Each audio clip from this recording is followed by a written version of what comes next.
Hello बच्चों, कैसे हो आप सभी। तो बच्चों, आज विज्ञान की कक्षा में हम लोग पढ़ने वाले हैं हमारा अध्याय नंबर 4, जिसका नाम है घर्षण बल यानी कि फ्रिक्शन फोर्स। अब ये घर्षण बल क्या होता है? घर्षण बल बच्चों वो बल होता है जो गति के विपरीत दिशा में होता है। ठीक है। घर्षण बल की वजह से हम लोग गिरते नहीं हैं या फिर फिसलते नहीं हैं। ठीक है। घर्षण बल के भी कई प्रकार होते हैं। ठीक है। तो ये सारी चीजें हम लोग आज की इस विज्ञान की कक्षा में पढ़ने वाले हैं। तो चलिए जल्दी से आज की इस कक्षा को शुरू करते हैं हमारी एक्सपर्ट के साथ। अच्छे होंगे। तो बच्चों, आज मैं आपकी विज्ञान की टीचर आपके लिए लेके आई हूँ चैप्टर नंबर 4, जिसका नाम है घर्षण बल। अब ये जो नाम है तो सुना सुना सा लग रहा है, क्योंकि जो हमने पहला वाला चैप्टर पढ़ा था, प्रीवियस वन, उसमें हमने देखा था कि वहां पर छोटा सा कॉन्सेप्ट हमारा घर्षण बल के बारे में भी दिया हुआ था, जिसे हम फ्रिक्शन फोर्स भी कहते हैं। और आज हम इस चैप्टर में पढ़ेंगे डिटेल में अबाउट घर्षण बल। तो चलिए शुरू करते हैं। सबसे पहले हमें यहाँ पर देखना है कि घर्षण हमारे जीवन में एक बहुत ही महत्वपूर्ण भूमिका निभाता है। जब आप साइकिल चलाते हैं तो आपके पेडल मारना पड़ता है, लगातार पेडल मारते रहने पर साइकिल चलती रहती है। लेकिन जैसे ही आप पेडल मारना बंद करते हैं, साइकिल की गति धीमी हो जाती है और एक स्थिति ऐसी आती है जब साइकिल रुक जाती है। ऐसा क्यों होता है? ऐसा घर्षण बल के कारण होता है। ना सिर्फ वाहन बल्कि कोई भी वस्तु जो किसी सतह पर गति करती है, बिना भारी बल के रुक जाती है। क्या आपने जमीन पर लुढ़कती हुई गेंद को देखा है जो कुछ समय बाद रुक जाती है? क्या आप केले के छिलके पर कभी फिसले हैं? चिकने व गीले फर्श पर चलना क्यों कठिन होता है? इस अध्याय में हम इन सभी प्रश्नों का उत्तर जानेंगे। आपके पास बहुत सारी ऐसी चीजें होंगी आपके रियल लाइफ में बच्चों, जिनका रीजन आपके पास नहीं है, या फिर ऐसा कहते हैं कि आपके पास उनका आंसर नहीं। क्वेश्चन तो है, या फिर आपने कभी सोचा ही नहीं है कि आप एक चिकने फर्श पर या फिर जहां पर आपका सरफ गिरा होता है, वहां पर आप जनरली क्यों गिर जाते हैं? क्या रीजन है? आप जब पेडल को प्रेस करते हैं तो किस तरीके से आपकी साइकिल रुक जाती है? क्यों जो आपके पहिए होते हैं उनमें कुछ डिजाइन बने होते हैं? क्यों जो फुटबॉलर्स होते हैं वो स्पाइक्स वाले जूते पहनते हैं? तो इतने सारे प्रश्न हैं जिनका आज आपको आंसर मिलेगा जब आप घर्षण बल यानी कि फ्रिक्शन फोर्स के बारे में पढ़ेंगे। तो चलिए शुरू करें। सबसे पहले हम एक डेफिनेशन से शुरू करेंगे कि घर्षण बल यानी कि आपका जो फ्रिक्शन फोर्स है वो है क्या। किसी गतिमान वस्तु का स्वयं विराम अवस्था में आना एक प्रकार के बल के कारण होता है। इस बल को ही घर्षण बल कहते हैं। पेडल मारना बंद करने पर साइकिल का अपने आप रुकना, किसी लकड़ी के छोटे गुटके को पैर से ठोकर मारने के बाद उसका कुछ दूर तक लुढ़क कर रुक जाना आदि घर्षण बल के कारण होता है। जब एक सतह किसी दूसरी सतह पर चलती है या चलने का प्रयास करती है तो सतह पर घर्षण बल का कार्य करना शुरू कर देता है। यह हमेशा गति का विरोध करता है। साइकिल के टायर और सड़क के बीच घर्षण होता है, यानी कि सिंपल सी बात, आप देखिए कि आपका एक ये सरफेस है और एक ये सरफेस है और ये दोनों एक दूसरे के कांटेक्ट में आ रहे हैं।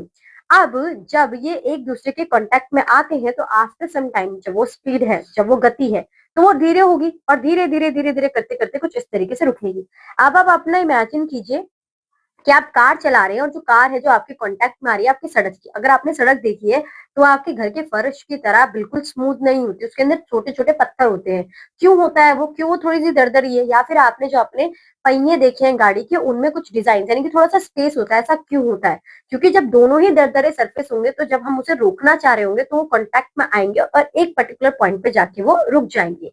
किसी चीज की जो स्पीड में चीज है उसे रोकने की प्रोसेस को, उसे रोकने का जो बल है, उसे हम घर्षण बल कहते हैं। और ये तभी पॉसिबल हो पाता है जब वो अपने सरफेस के कांटेक्ट में आती है। अब देखिए ऐसा है और मैं उसे रोकना चाह रही हूँ तो वो नहीं रुकेगा, ठीक है। लेकिन जब वो कांटेक्ट में आ रहा है तो वो रुकने के उसके चांसेस जो है वो ज्यादा आ जाएंगे। तो कोई भी जो चीज रुक रही है तो उसे जनरली हम किस कैटेगरी में इंक्लूड करेंगे?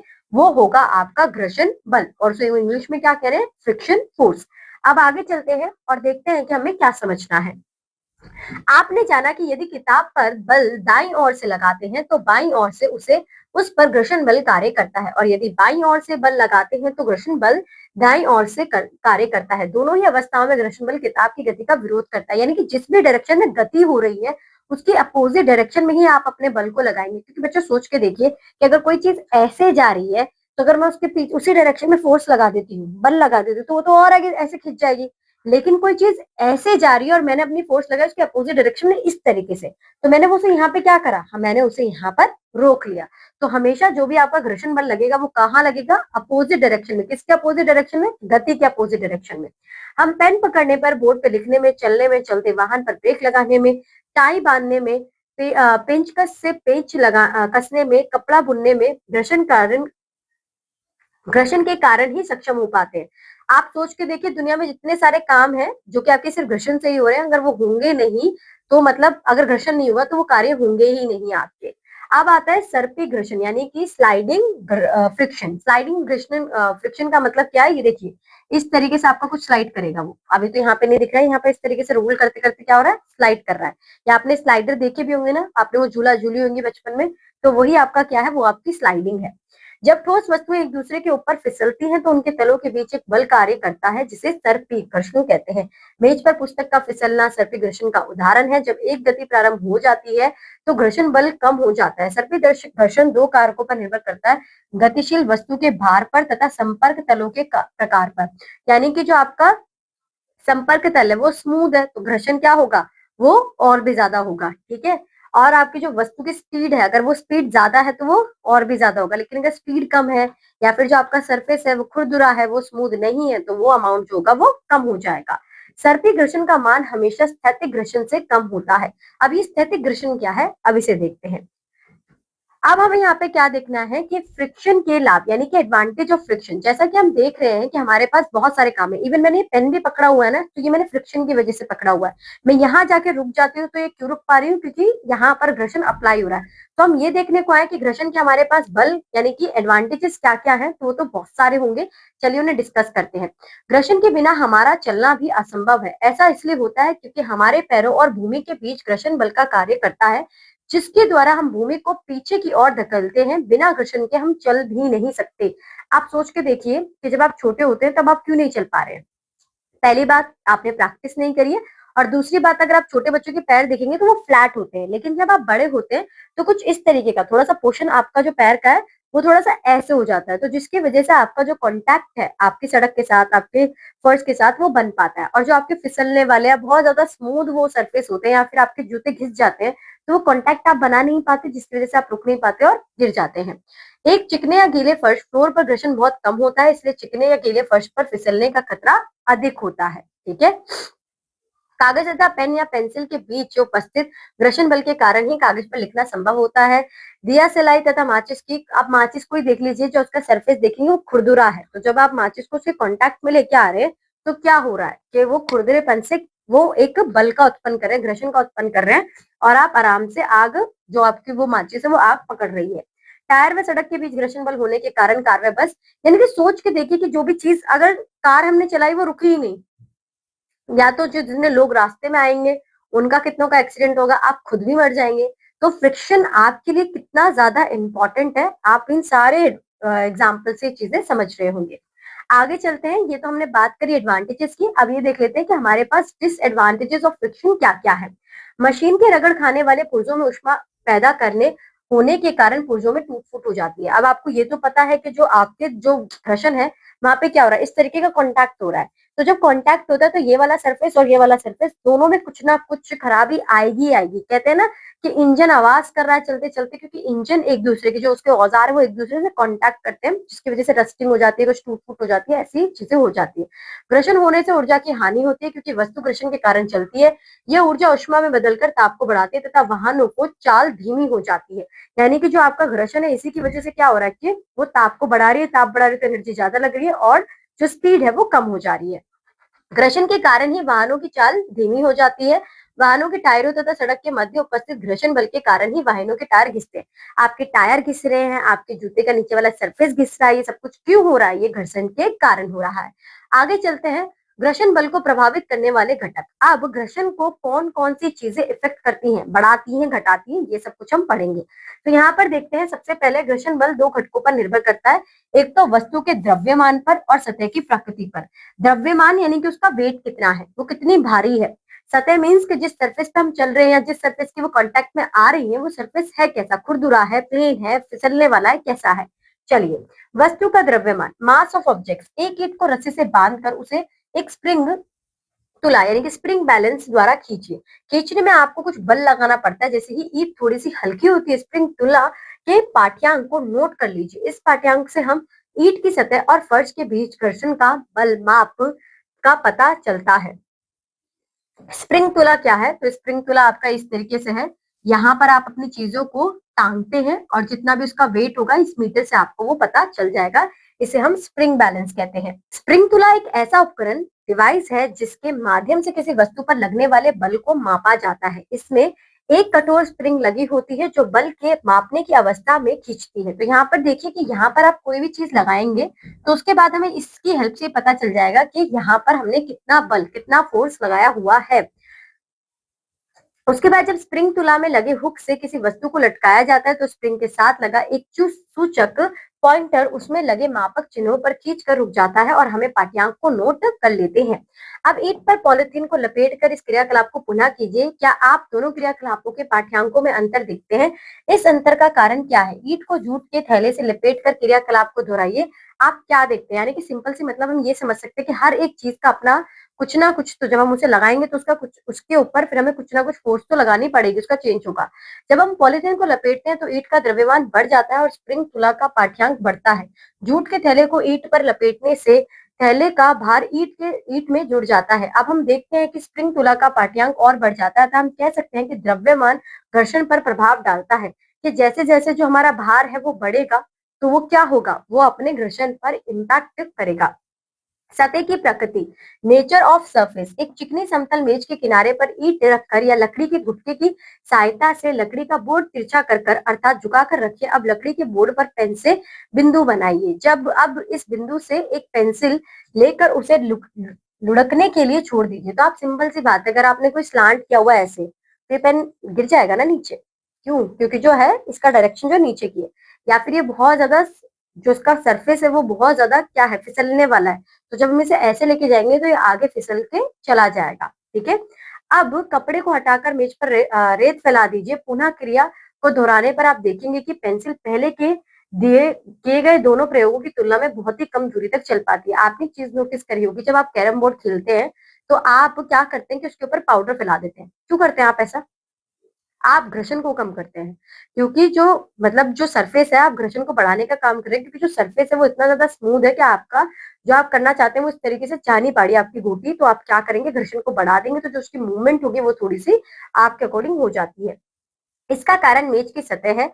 मेज की सतह चिकनी होने के कारण उस पर घर्षण कम होता है, जिसके कारण पेंसिल अधिक दूरी तक चलती है। लेकिन कपड़ा बिछाने पर मेज की सतह पर घर्षण थोड़ा बढ़ जाता है, जिससे पेंसिल पहले की तुलना में कम दूरी तक चलती है। और मेज की सतह पर रेत फैलाने के बाद घर्षण के बहुत अधिक हो जाने के कारण पेंसिल पहले की तुलना में बहुत कम दूरी तक चल पाती है। दो सतह पर अनियमितता के कारण घर्षण होता है। अधिक चिकनी सतह में भी अनियमितताएं होती हैं। अनियमितता दो सतह को बांधती है। उबड़ खाबड़ सतह या अनियमितता बहुत अधिक होती है, अतः इन सतह पर घर्षण अधिक होता है। जब हम किसी सतह पर गति करते हैं तो हमें बंधन के विरुद्ध बल लगाना पड़ता है। ये स्पष्ट है कि अगर दो सतह जोर से रगड़ी जाए तो घर्षण बल बढ़ जाएगा। इसका अनुभव आप एक चटाई को बिना किसी के बैठे खींच कर या किसी को बैठा कर खींच कर देख सकते हैं। ऑब्वियसली अगर कोई नहीं होगा तो एकदम से घर्षण हमारा हो जाएगा, लेकिन अगर कोई उसके ऊपर बैठा होगा तो द्रव्यमान बढ़ गया, तो जो हमारा घर्षण बल है वो भी क्या होगा, वो बढ़ेगा। तो जब कोई वस्तु फिसलना आरंभ करती है तो उसके संपर्क के तल को बंधने का समय नहीं मिल पाता, अतः सर्पी घर्षण स्थिर घर्षण से कम होता है। यानी कि जो सर्पी घर्षण है यह आपका स्थिर घर्षण से कम होता है, अतः स्थिर वस्तु की अपेक्षा गतिमान वस्तु को त्वरित करना आसान होता है। जो चीज ऑलरेडी चल रही है उसे रोकना हमारे लिए क्या है, इजी है। ठीक है, क्योंकि हम उसके अपोजिट में लगा देंगे। लेकिन जो स्थिर है उसमें क्या होगा कि गतिमान हमें थोड़ा सा स्थिर वाले में थोड़ा ज्यादा करना पड़ेगा, जो बट ऑलरेडी है। मतलब आप ये देखिए, ये आपका ऑलरेडी घिस रहा है और एक ये वो है, स्टिल है, तो कहाँ पर आपको इजी पड़ेगा। ठीक है, घर्षण एक आवश्यक दोष है। अब यहाँ पर देखिए कि घर्षण हमारे लिए क्यों जरूरी है, ये सारी चीजें हमें यहाँ पर बताई गई हैं। घर्षण आसानी से चलने में मदद करता है। घर्षण हमें फिसलने से रोकता है। कीचड़ वाले या गीले फर्श पर चलना कठिन होता है क्योंकि इस पर फिसलने को का खतरा रहता है। ऐसा ही केले के छिलके पर पैर पड़ने से होता है। घर्षण के बिना हम चल नहीं सकते। घर्षण के बिना हम चल नहीं सकते। घर्षण के बिना हम कागज पर लिख नहीं सकते। चलते वाहन को हम रोक नहीं सकते। घर्षण के बिना आप दीवार पर कील नहीं ठोक सकते। घर्षण माचिस की तिल्ली को जलाने में मदद करता है। तो ये जो आपका एक दोष है जो कि आपकी चीजों को खराब भी कर रहा है, अगर टायर को खराब कर रहा है, जूते को खराब कर रहा है, तो होना इंपॉर्टेंट है, क्योंकि अगर वो होगा नहीं तो आप रुकोगे नहीं, फिर आप चलते ही जाओगे। ठीक है, फिर आता है घर्षण के दोष भी हैं। क्या क्या है? घर्षण के कारण प्रयोग की गई वस्तुएं फट जाती हैं। यह पदार्थों को फाड़ता है, फिर चाहे वह गेंद हो या जूते का तला। ये तो हम ऑलरेडी डिस्कस कर चुके हैं। घर्षण से ऊर्जा उष्मा उत्पन्न होती है, जिसकी वजह से जो आग के वो है कार्स के जो पार्ट्स है, इंजन पार्ट्स है, वो खराब होते हैं और आपकी ऊर्जा ज्यादा यूज होती है। माचिस को रगड़ने से वह आग पकड़ लेती है। मिक्सी का जार जलने पर गर्म हो जाता है। आप घर्षण के कारण उष्मा उत्पन्न होने के विभिन्न उदाहरण दे सकते हैं, बहुत सारे हैं, आपको जो अच्छा लगे आप वो यहाँ पर दे सकते हैं। अब हम यहाँ पर देखेंगे घर्षण का बढ़ना और घटना, किस तरीके से हम घर्षण को बढ़ा सकते हैं और किस तरीके से हम घर्षण को घटा सकते हैं। घर्षण का बढ़ना, इंक्रीजिंग ऑफ फ्रिक्शन, फिसलने से बचने के लिए या पकड़ मजबूत करने के लिए कभी कभी घर्षण को बढ़ाया जाता है। सतह को खुरदुरा रफ कर कर घर्षण को बढ़ाया जा सकता है। अगर आप सरफेस को देखिए, यहाँ पर देखिए इसमें क्या क्या है, सरफेस को खुरदुरा करने के लिए, यानी कि अगर उसे प्लेन रखते तो कांटेक्ट बनता, गिर जाते, लेकिन वहां पर ऐसे शेप बनाई तो जो ग्रिप है वो आपकी बन पाएगी। ठीक है। क्या आपने कभी सोचा है कि जूतों के तले, सोल, वाहनों के टायर आदि में खांचे क्यों बने होते हैं? इनमें खांचे या डिजाइन इसलिए डाला जाता है जिससे भूमि और इनके बीच घर्षण बढ़ जाए। इससे चिकनी या गीली भूमि पर टायर या जूते फिसलने का खतरा कम होता है और भूमि पर पकड़ मजबूत होती है। खिलाड़ियों को अगर आपने देखा होगा तो उनके कांटेदार होते हैं जो सोल होते हैं, फिर उनका जो फ्रिक्शन है, जो उनका घर्षण है उनकी भूमि पर, वो और ज्यादा बढ़ जाए। बरसात के मौसम में फिसलने वाली भूमि पर घर्षण बढ़ाने के लिए उस पर रेत, मिट्टी गिर रहे हैं बेसिकली, क्योंकि पानी होगा तो आप फिसलेंगे ज्यादा, लेकिन मिट्टी होगी तो क्या होगा कि आपका घर्षण बढ़ेगा। और कंकड़, पत्थर, ग्रेवल को डाल दिया जाता है, इससे उस भूमि पर चलना आसान हो जाता है। कबड्डी के खेल में खिलाड़ी अपने हाथों को मिट्टी से, क्योंकि सोच के देखिए कि जब कबड्डी कबड्डी खेल रहे हैं और उन्हें पकड़ लिया तो हाथ में पसीना आता है, पसीना आया तो पानी तो एक दूसरे कॉन्टैक्ट में जब वो पकड़ रहे होंगे तो इस तरीके से हाथ जो है ना वो फ्लिप हो जाएगा। लेकिन अगर मिट्टी है तो जो पसीना है वो उसे सोख रही है, तो फिर जो ग्रिप है वो और ज्यादा बढ़ रही है। उसके बाद जब आप साइकिल चलाते हो, आप ब्रेक करेंगे, साइकिल पे जो डिजाइन बने हुए हैं, जो ग्रिप बनी हुई है, उससे क्या होगा कि आपका पहिया रुकेगा और आपकी साइकिल भी रुकेगी, वरना आप चलते जाओगे। ठीक है।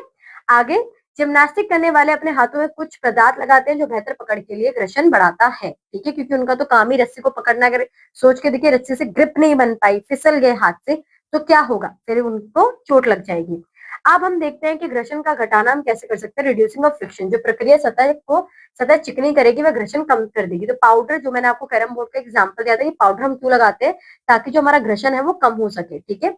फिर पॉलिश द्वारा किसी वस्तु की सतह पर एक पदार्थ की महीन परत लगाने को ही पॉलिश करना कहते हैं। पॉलिश करने से सतह चिकनी हो जाती है और घर्षण कम हो जाता है। तेल से भी क्या होगा कि आपका जो घर्षण है, क्योंकि स्मूथनेस बढ़ेगी तो घर्षण ऑटोमेटिकली कम हो जाएगा। ग्रीस भी वही काम करती है और ग्रेफाइट भी जो सरफेस है वो हमें क्या कर रही है, एक स्मूथ सरफेस दे रही है। ठीक है।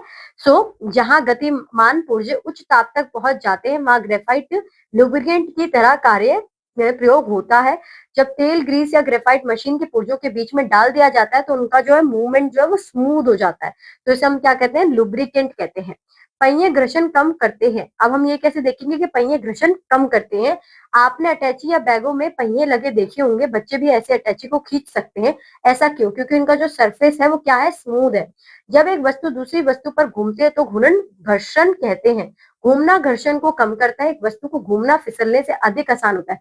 घुमाना आसान है एज कम्पेयर टू फिसलने से। ठीक है।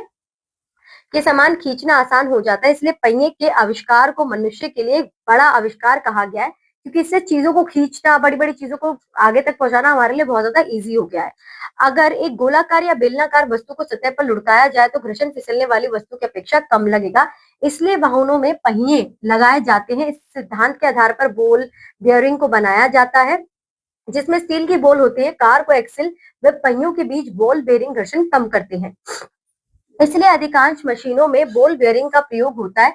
छत के पंखों से लेकर स्कूटर व बाइक के पहियों तक में बॉल बेयरिंग का प्रयोग तो साधारण उदाहरण है। आप सोच के देखिए कि जहां भी आप देखेंगे वहां पर हर जगह आपको गोल ही दिखेगा, जहां पर आपको मूवमेंट करानी है, क्योंकि वो आपके लिए बहुत ईजी हो जाता है।